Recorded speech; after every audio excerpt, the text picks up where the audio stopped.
The challenge for this video is to take this elf on the shelf, turn him into a stop motion animation puppet, and then animate him dancing. So the key to any stop motion puppet is to have some kind of armature inside that lets you pose frame by frame and create the animation.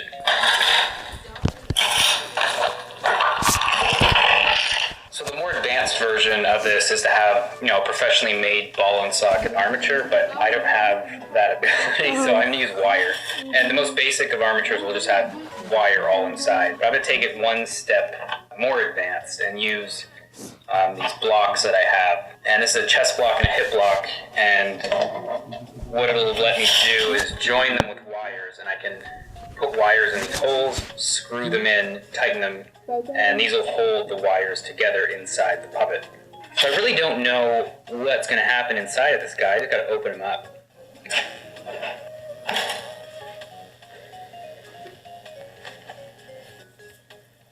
This is normally the hips, with the legs coming out this way, but if I flip it and treat it like the chest block, then I can go up in here, then this would act as unless the legs came out here.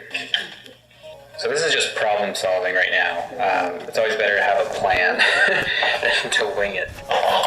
So the real challenge is that the legs and arms are attached with a really thin seam. There's actually no way to get, from the body through to the legs. I do not know what's happening in here. Okay, I just have to take a piece of wire and start poking around. So I've wiggled this wire through the stitching, and now it runs into the lead. So that's starting to take shape. It's a little bouncy with just one of these thin wires. I might double up the thin wires so there's two. So the way these blocks work is that once you have the wire in there, you just tighten her up, and now those wires are secured in there. Okay, so that's a good plan of attack for the legs. And what I'll do is I'll make the two lengths, I'll shove them in, and then I'll have the two loops up here that I'll attach in, tighten it all up. Okay, now for the upper body. I'm going to use this as a chest block. I'll have to shove the wires through, like the legs, and looped in and into the holes up here. The challenge is, how do I get inside here to shove the wire through? I need to undo some more of these stitches. Okay, I think I have to cut this collar free and then, flip it upside down. Okay, that might be as much as I want to open up that puppet. I can see the shoulder seams now in here, so I'm going to try to feed a wire through here and then through here by feel. So I have the wire here, but it's very difficult to jab it through. Oh, I did it. Wire has made its way through the whole leg. Yeah, so that's pretty good with one wire, so I think doing two will be very controllable. So that's one leg successfully wired up. I have two wires going down into the seam. They run all the way down. So that's the legs that are done. Okay, I have all the limbs wired up. It was a super annoying process, but not nearly as bad as I thought it would be. So I'll wire these individually into these holes, tighten them. Once these are in the puppet, like this, then they'll be separated, and I'll have to wiggle in a thicker wire to create the spine. I'll tighten it all up. Should be good to go. I'll put some filling back in and we'll sew it up. Okay, the wires that are running through the limbs are now secured into the hip and the chest blocks. And this is really starting to clean up. All right, the spine is in. These two blocks are connected. And this is always a super exciting step when building a puppet because, now he's kind of fully formed, like it's one solid mass. You can start to feel how this thing will animate. I gotta figure out how I want to rig this puppet. And by rigging, I mean how I'm gonna attach something to his hips to keep him standing up. What I have to do is attach this rig to his butt. And what this will do is just let me plug in some wire here, and I'll have a length of wire attached to the floor, and that'll hold up the puppet. Yeah, that's pretty secure. Okay, so that's his rig. Let's get this back in. Yeah, that'll mush around once I stitch them back up.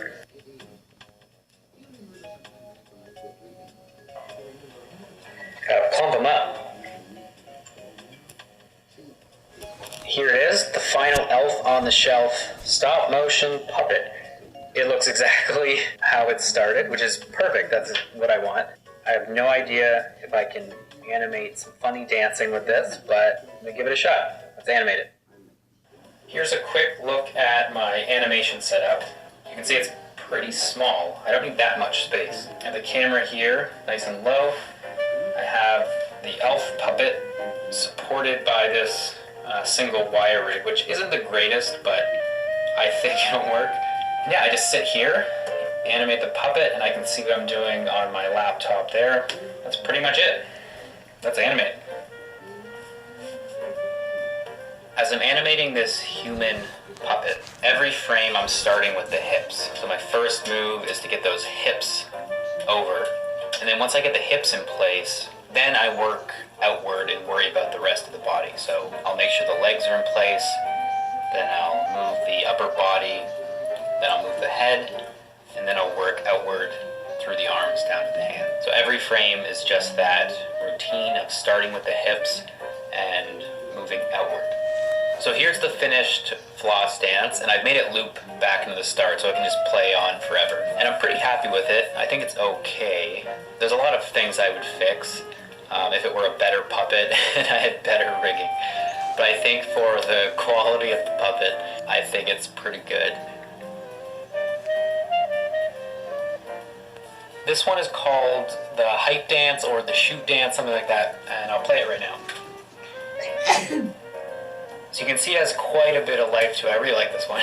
And the one thing I want to point out in the animation is watch this back leg here. This is the leg that takes the weight and springs back up, so just watch that leg. So there's a nice bit of spring to it, and what I'm doing here, so watch this back leg. I'll back up, and you can see he comes down, makes contact. Next frame compresses, so that compression is super important. And then the next frame is a slight bounce up. So it's take the weight and spring it back up. Super important. That leg sells this whole animation. Here's a third dance, and this is the one made popular by Roy Purdy. So let's check it out. And I think it